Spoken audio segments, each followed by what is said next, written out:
घर को स्वर्ग बनाती नारी, घर की इज्जत होती नारी।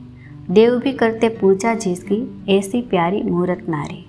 करुणा की सागर, दया की देवी है औरत। ममता की सागर और क्षमा की मूरत है औरत।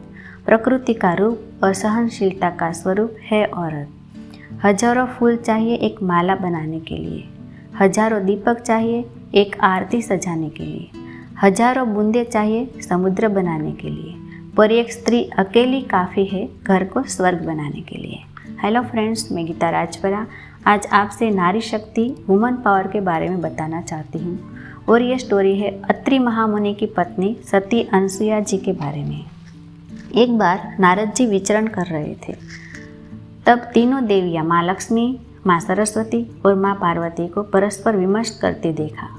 तीनों देवियाँ अपने सतीत्व और पवित्रता की चर्चा कर रही थी। नारद जी उनके पास पहुँचे और उन्हें अत्रि महामुनि की पत्नी अनसुया के असाधारण पतिव्रत के बारे में बताया। नारद जी बोले, उनके समान पवित्र और पतिव्रता तीनों लोकों में नहीं है। तीनों देवियों को मन में अनसुया के प्रति ईर्ष्या होने लगी। तीनों देवियों ने सती अनसुया के पतिव्रत को खंडित करने के लिए अपने पतियों को कहा। तीनों ने उन्हें बहुत समझाया पर वे राजी नहीं हुई। इस विशेष आग्रह पर ब्रह्मा, विष्णु और महेश ने सती अनसुया के सतीत्व और ब्रह्म शक्ति परखने की सोची। जब अत्रि ऋषि आश्रम से कहीं बाहर गए थे, तब ब्रह्मा, विष्णु और महेश तीनों ने यतियों का वेश धारण किया और अत्रि ऋषि के आश्रम में पहुंचे तथा भिक्षा मांगने लगे। अतिथि सत्कार की परंपरा के चलते सती अनसुया ने त्रिमूर्तियों का उचित रूप से स्वागत किया।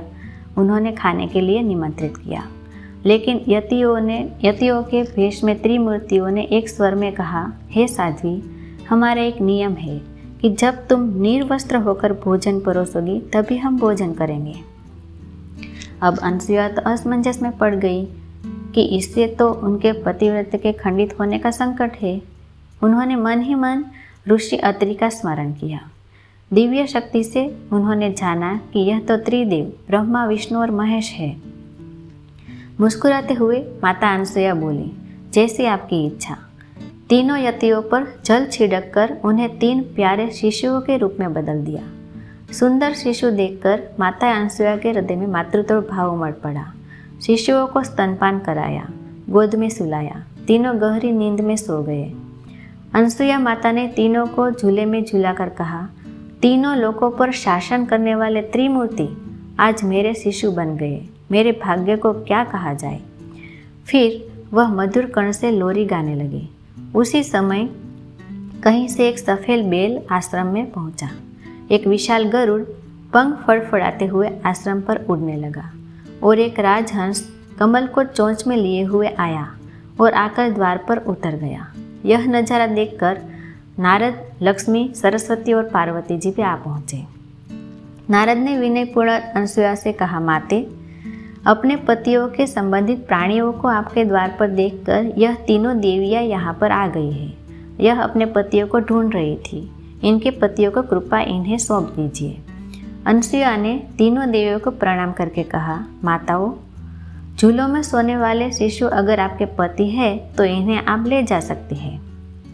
लेकिन जब तीनों देवियों ने तीनों शिशुओं को देखा तो एक समान लगने वाले तीनों शिशु गहरी निद्रा में सो रहे थे। इस पर लक्ष्मी, सरस्वती और पार्वती भ्रमित होने लगी। नारद ने उनकी स्थिति जानकर उनसे पूछा, आप क्या अपने पति को पहचान नहीं सकती?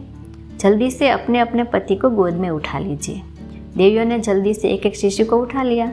वे शिशु एक साथ त्रिमूर्ति के रूप में खड़े हो गए। तब उन्हें मालूम हुआ कि सरस्वती ने शिव जी को, लक्ष्मी ने ब्रह्मा को और पार्वती ने विष्णु को उठा लिया है। तीनों देवियाँ शर्मिंदा होकर दूर जाकर खड़ी हो गई। तीनों देवियों ने माता अनसुया से क्षमा याचना की और यह सच भी बताया कि उन्होंने ही परीक्षा लेने के लिए अपने पतियों को बताया था। फिर प्रार्थना की कि उनके पति को पुनः अपने स्वरूप में लिया है। माता अनसुया ने त्रिदेवों को उनका रूप प्रदान किया। तीनों देव सती अनसुया से प्रसन्न होकर बोले, देवी वरदान मांगो। त्रिदेवती बात सुनकर अनसुया बोली, प्रभु, आप तीनों मेरी कोख से जन्म ले, यह वरदान चाहिए, अन्यथा नहीं। तभी से वह माँ सती अनसुया के नाम से प्रख्यात हुई तथा कालांतर में भगवान दत्तात्रेय रूप में भगवान विष्णु का, चंद्रमा के रूप में ब्रह्मा का तथा दुर्वासा के रूप में भगवान शिव का जन्म माता अनसुया के गर्भ से हुआ। मतांतर से ब्रह्मा के अंश से चंद्र, विष्णु के अंश से दत्त तथा शिव के अंश से दुर्वासा का जन्म हुआ। अपमान मत करना नारियों का, इनके बल पर जग चलता है। पुरुष जन्म लेकर तो इन्हीं की गोद में पलता है।